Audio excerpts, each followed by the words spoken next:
오늘은 하지만 주일은 올 것입니다 라는 말씀의 제목으로 하나님 말씀 상고할 텐데요. 그분의 메시지를 듣고 담고 닮아가기를 소망합니다. 우리는 만나면 무엇라고 인사합니까? 할렐루야. 굉장히 거룩하십니다. 네. 할렐루야 좋습니다. 네. 안녕하세요. 안녕하십니까? 이렇게 인사를 하죠. 또 아침에 일어나면 안녕히 주무셨습니까? 라고 인사를 합니다.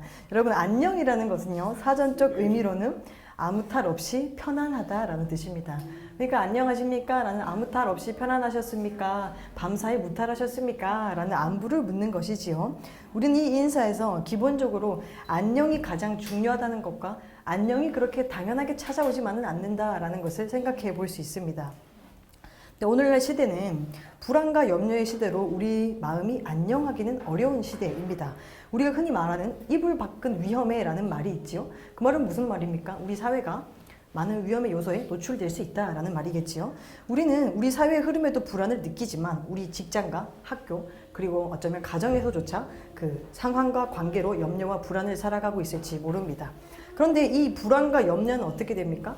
불안과 염려가 쌓이면 스트레스가 되고 스트레스가 되면 만병의 원인이 돼서 또 병이 나고 그럼 또 불안과 염려가 일어나고 그럼 이 안 좋은 쳇바퀴가 악순환이 계속 일어나는 겁니다. 그렇다면 우리는 이 악순환을 이 쳇바퀴를 끊어버릴 수 있어야 할 텐데요. 어떻게 하면 우리는 이 악순환에서 벗어나서 더 밝은 미래를 준비할 수 있을까요? 나의 미래는 사실 오늘 내 모습을 보면 알 수 있다라고 합니다. 찰스 존슨은 이런 말이 있습니다. 지금부터 5년 후의 내 모습은 두 가지에 의해 결정된다. 지금 읽고 있는 책과 요즘 시간을 함께 보내는 사람이 누구인가 하는 것이다. 여러분은 지금 어떤 책을 읽고 계십니까? 지금 요즘 누구와 시간을 보내고 계십니까? 오늘 내가 읽는 책과 만나는 사람이 내 미래를 결정할지 모른다. 굉장히 중요한 요인이다 라는 것을 기억했으면 좋겠습니다. 오늘 말씀을 통해서 나의 미래를 더 밝은 미래로, 더 나은 미래로 그려갈 수 있는 현재의 최선의 선택, 최고의 선택을 깨닫고 오늘부터 미래를 새롭게 그려갈 수 있기를 소망합니다. 누가복음 말씀에 13절은 이렇게 기록하는데요. 함께 읽길 원합니다. 읽겠습니다. 그날에 그들 중 둘이 예루살렘에서 25리 되는 엠마오라 하는 마을로 가면서 아멘. 오늘 성경에는 예수님의 제자 2명이 나옵니다. 근데 이 둘은요, 12제자는 아닙니다. 12제자 중 2명은 아닙니다. 하지만 그들이 예루살렘에서 도대체 어떤 일이 있었길래 지금 엠마오로 사실 지형적으로 내려가는 거거든요. 왜 내려가고 있을까요? 왜 예루살렘에 머물지 않고 엠마오로 내려가고 있는 것일까요? 이 두 제자는 12제자는 아니지만 제자라는 뜻에서 알 수 있을지 예수님을 따르는 자들입니다. 예수님을 따르는 자들은 어떻습니까? 예를 들어서 베드로라고 생각해 봅시다. 자신의 생업을 다 포기하고 물고기 잡는 거 포기하고 사람을 낚는 업으로 살아가겠다 하며 예수님을 따라갔지요. 그럼 이 두 제자도 예수님을 따르는 자들로서 어쩌면 정확하게 어떤 생업을 포기했는지 모르겠지만 자기의 모든 것들을 포기하고 예수님께 올인해서 따라갔던 자들일 것입니다. 그런데 다 포기하고 따라갔는데 예수님이 예루살렘에서 어떻게 되셨습니까? 죽으셨습니다. 갑자기 사라지셨습니다. 자신은 예수님한테 올인을 했는데 예수님이 갑자기 눈앞에서 사라졌습니다. 그러니까 어떤 마음이 들까요? 자신의 모든 헌신이 물거품이 된 것 같이 느끼겠죠. 예를 들어서 내가 사업을 모든 걸 다 바쳐서 일구었는데 위고를 모든 걸 다 바쳐서 일구었는데 갑자기 사라졌습니다. 어떤 마음이 드실까요? 네, 어떤 마음이 들겠습니까? 모든 것을 다 바쳐 세운 회사가 한순간에 눈앞에서 사라졌다. 어떤 마음이 들까요? 허무와 낙심과 좌절이 찾아오고 이어서 염려와 두려움이 찾아올 것입니다. 모든 것을 잃은 것 같은 느낌, 그저 주저앉고 싶은 느낌이 들 것입니다. 더 이상 아무것도 하고 싶지 않고 앞이 그냥 막막한 상황일 것입니다. 두 제자는 그 실패의 자리 예루살렘을 떠나서 지금 엠마오로 내려가고 있는 것입니다. 그 걸음이 내리막길을 터벅터벅 걸어가고 있으며 동시에 그 인생의 걸음도 내리막길을 향하고 있는 것 같습니다. 그런데 그들은 어쩌면 목적지를 재설정해서 새로운 목적지인 엠마오에 가서 새로운 일을 시작해 보려고 했겠지요. 그런데 그들의 인생은 그 목적지가 아니라 그 가는 길 위에서 변화가 되었습니다. 그 내리막길 위에서 180도 완전히 다른 삶을 맞이했습니다. 완전히 다른 삶, 180도가 변했다면 뭔가 전환점이 있어야겠죠. 그 전환점에는 무엇이 있었을까요? 24장 15절 함께 읽기 원하면 읽겠습니다. 그들이 서로 이야기하며 무난할 때에 아멘. 그 길 위에서 부활하신 예수님을 만났습니다. 이 만남은 그들의 삶을 변화시켜 주었습니다. 예수님은 그들의 목적지에 가셔서 먼저 가셔서 기다리는 것이 아니라 그들의 걸음을 그들의 길 위를 함께 걸으셨습니다. 그들이 걷고 있는 그 내리막길 위를 함께 하시기를 원하셨습니다. 그 길 위에서 그들의 인생은 그래서 절망이 아니라 희망으로 변하게 되었습니다. 많은 사람들은요, 목적지에 도착해야만 무언가를 할 수 있다라고 생각합니다. 하지만 그 목적지로 가는 길 위에서 해야 할 일들이 더 많다라는 것입니다.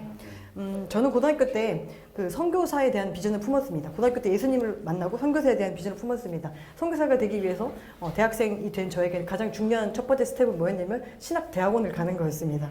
신학대학원을 가기 위해서 그럼 저는 어떻게 해야 됩니까? 기도를 열심히 해야 될까요?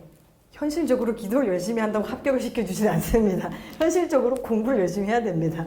그래서 공부를 열심히 했죠. 그러던 어느 날 제가 한 가지 깨달음이 있었습니다. 내가 선교사라는 그 목적지에 도달해서 하나님께 영광을 돌리려고 하구나.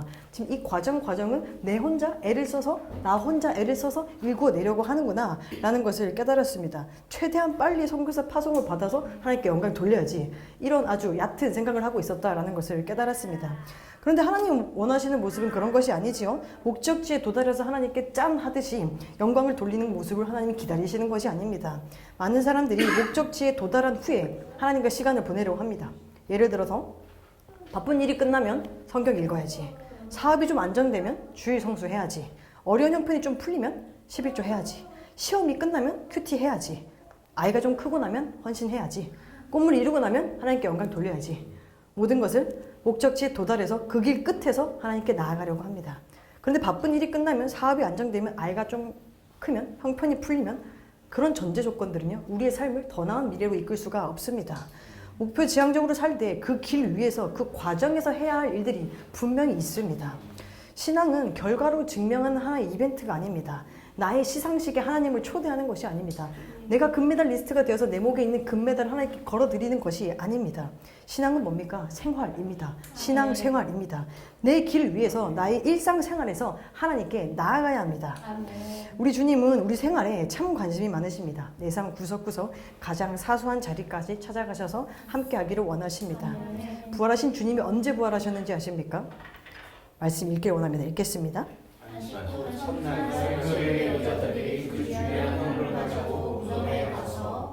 아멘. 안식 후 첫날 부활하셨습니다. 안식 후 첫날은 어떤 날이죠? 일상이 시작되는 날입니다. 예수님은 일상이 시작되는 날 부활하셨습니다. 그리고 일상이 시작되신 날 부활하신 예수님은 어디를 찾아갔는지 아십니까? 또 말씀 한번 읽길 원하면 읽겠습니다. 그들과 함께 아멘. 식탁의 자리에 찾아가셨습니다. 식탁의 자리, 그 가장 사적인 나의 일상의 자리에 찾아오신 것입니다. 부활하신 예수님은 두 제자의 목적지가 아니라 그들의 길 위를 찾아가시며 그들과 식탁 자리에 앉으셨습니다. 예수님은 우리의 길 위에 동행하시고 우리 일상에 함께 시간을 보내기를 원하십니다. 우리의 5년 후 미래가 요즘 내 일상에서 시간을 보내는 사람에 의해 달라진다면 내가 내 일상에서 예수님과 교제함으로 시간을 보낼 때 우리 미래는 어떻게 얼마나 달라질 수가 있을까요? 두 제자는 부활하신 예수님을 만나기 전에 낙심과 좌절과 우울과 슬픔과 허무함, 두려움 같은 것이었습니다. 그렇게 내리막길 인생을 터벅터벅 걷고 있었습니다. 그런데 부활하신 주님을 만나고 나서 그와 동행하고 그와 대화를 하며 시간을 보내고 나서 완전히 변화되었습니다. 어떻게 변화되었는지 먼저 36절 함께 읽기 원합니다. 읽겠습니다. 이 말을 할 때 예수께서 친히 그들과 동행하시되 너희에게 평강이 있을지어다 하시니 아멘. 52절도 읽겠습니다. 시작. 그들에게 경배하고 큰 기쁨으로 예루살렘에 돌아가라. 아멘. 그들의 인생에 평강과 큰 기쁨이 찾아왔습니다. 낙심, 좌절, 슬픔, 절망 이런 것밖에 없던 인생에 평강과 큰 기쁨이 찾아왔습니다. 그들의 마음이 이렇게 180도 변했습니다. 그렇다면 마음만 변했을까요? 그렇지 않습니다. 그들의 삶의 위치도 변했습니다. 한번 볼까요? 그들은 어디로 돌아갔습니까? 예루살렘으로 돌아갔습니다. 예루살렘은 어떤 자리였죠? 그들의 실패의 자리, 모든 것이 무너진 자리, 올인했던 것이 사라진 그 자리입니다. 그 자리로 돌아갔습니다. 부활하신 예수님을 만나기 전에는 예루살렘이 실패의 달이었지만 부활하신 예수를 만난 후에는 실패의 자리가 아니라 승리의 자리가 되었습니다. 여러분, 우리에게는 어떤 목적지가 있습니까? 그 목적지에 도달하기까지 도달해서 해야겠다라고 미뤄둔 것들은 무엇입니까? 그 미뤄둔 것들을 지금 주어진 내 삶에서 해낼 수 있기를 소망합니다. 길 위에서 하지 못하면 목적지에 도달했을 때 할 수 있다라고 보장할 수 없습니다. 우리의 매일이 하나님을 기쁘시게 해드리고 예수님과 풍성한 교제의 시간들로 채워지길 소망합니다. 그 매일을 쌓아감으로 우리가 계획한 목적지보다, 내가 계획한 내 목적지보다 훨씬 더 멋진 목적지에 하나님께서 도달해 주시는 것을 목도할 수 있는 우리가 되기를 축복합니다. 그렇다면 우리가 길 위에서 예수님을 만나고 그분과 시간을 보내기를 원한다면요, 어떻게 그분을 만날 수 있을까라고 생각될 수 있습니다. 이때는 사실 예수님이 여기 정말로 계셨으니까 같이 걸을 수 있는데 우리는 그럼 하나님을 어떻게 만날 수 있지? 라고 생각될 수 있겠지요. 근데 먼저 이 제자들은요, 어땠냐면 한번 15, 16절에 보면 어떠냐면 동행하시나 그인 줄 알지 못했다라고 합니다. 예수님과 동행했는데, 부활하신 예수님과 동행했는데 이분이 예수님인 걸 알지 못했다라고 합니다. 안타깝죠?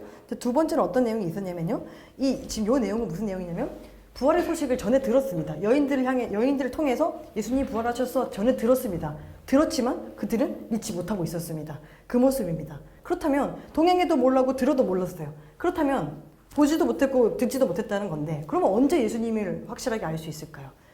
사실 우리 삶에서 여러 가지 방법이 있지만 가장 확실하고 정확하고 심플하고 분명한 것이 있습니다. 말씀 한번 보겠습니다. 읽겠습니다. 이에 모세와 모든 선지자들의 글로 시작하여 모든 성경에 쓴 바 자기에 관한 것을 자세히 설명하니라. 그들의 눈이 밝아져 그인 줄 알아보더니 그들의 마음을 열어 성경을 깨닫게 하시고. 아멘. 예수님께서 성경을 자세히 풀어주실 때, 성경에 깨달음이 있을 때 그들의 눈이 밝아져서 예수가 예수인지 알게 되었다라고 말합니다.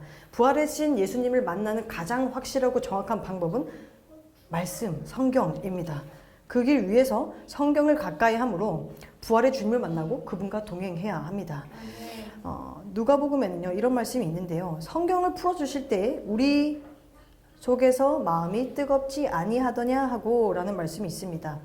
두 제자는 자신의 전부를 걸었던 것이 눈앞에서 사라졌죠. 한순간에 사라졌죠. 그러면은 좌절, 낙심 그런 것들이 있었지만 결국 무엇입니까? 마음이 차가워지고 마음이 냉랭해졌을 것입니다.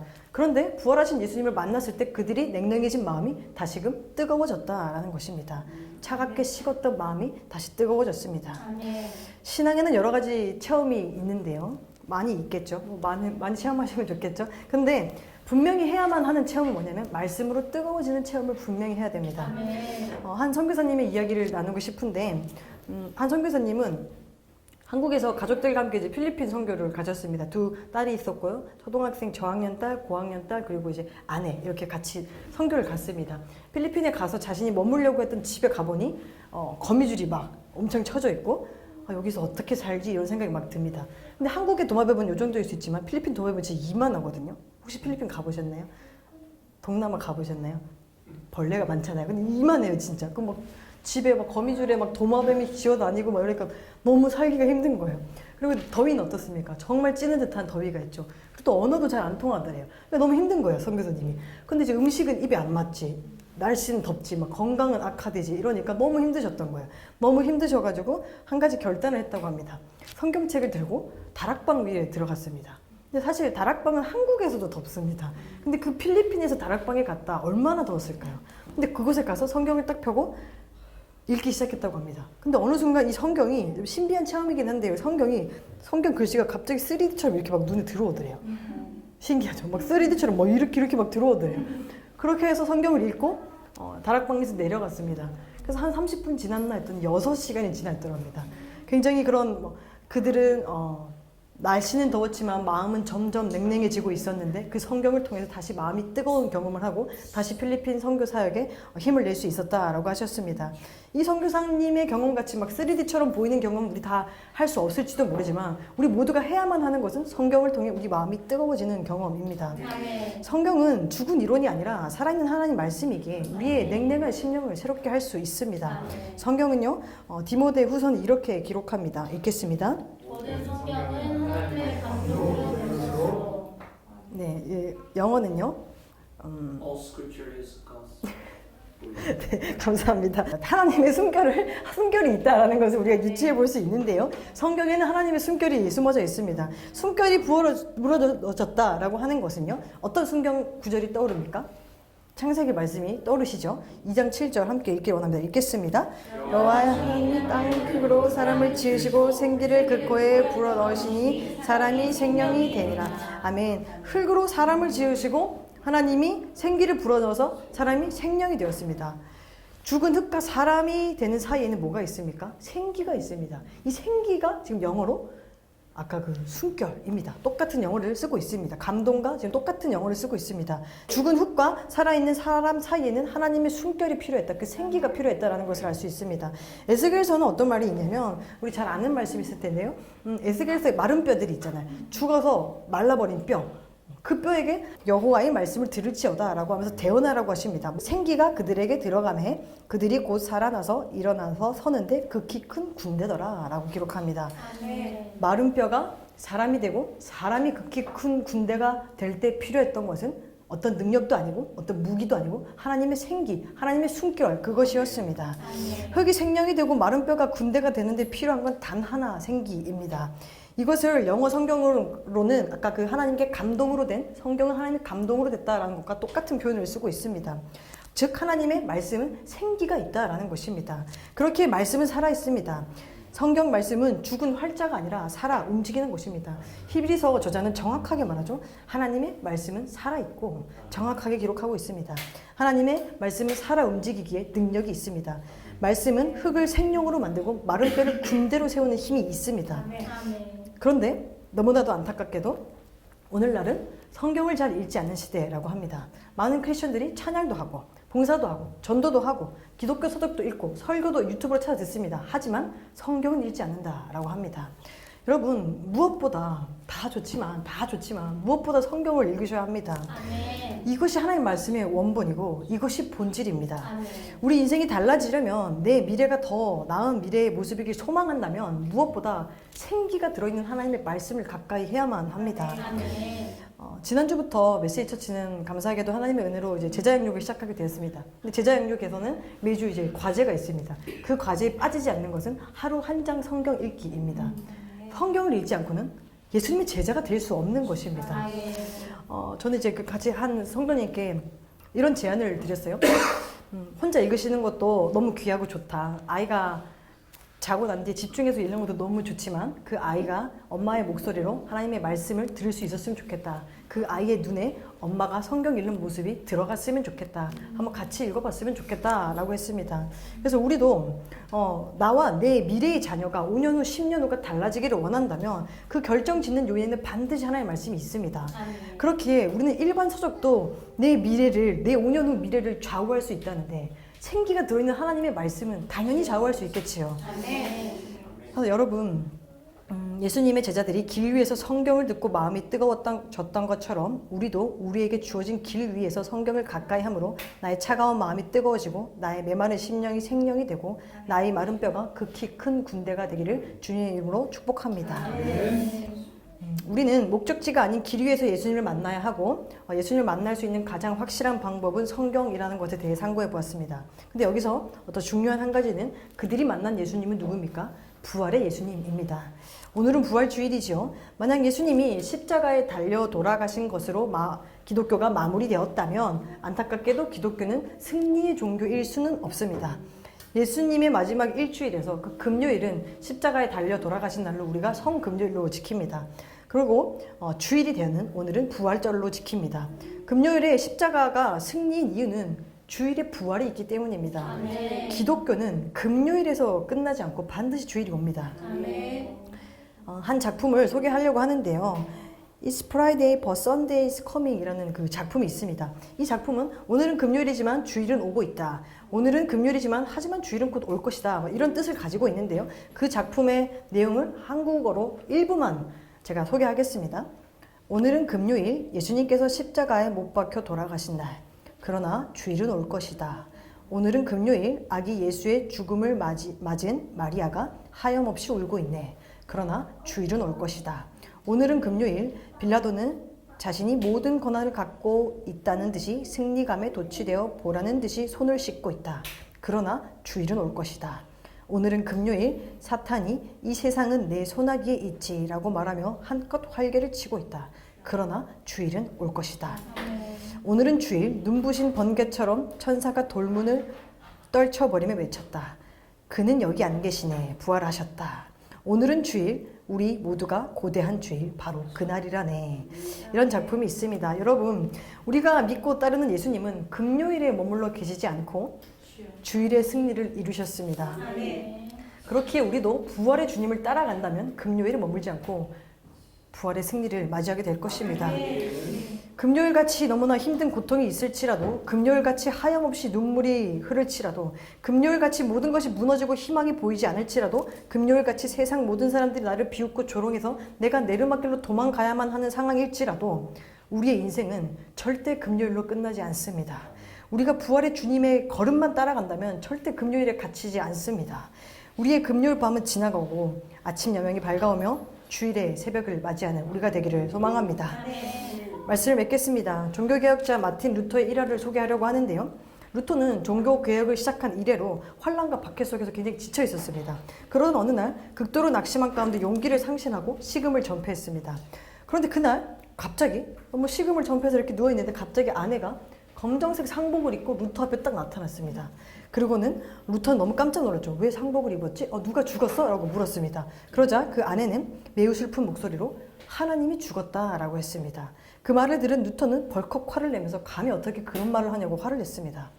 그때 아내는 대답했습니다. 하나님이 죽은 것이 분명합니다. 하나님이 죽지 않고 살아계신다면 당신이 어찌 이렇게 절망에 빠질 수가 있습니까? 라고 말했습니다.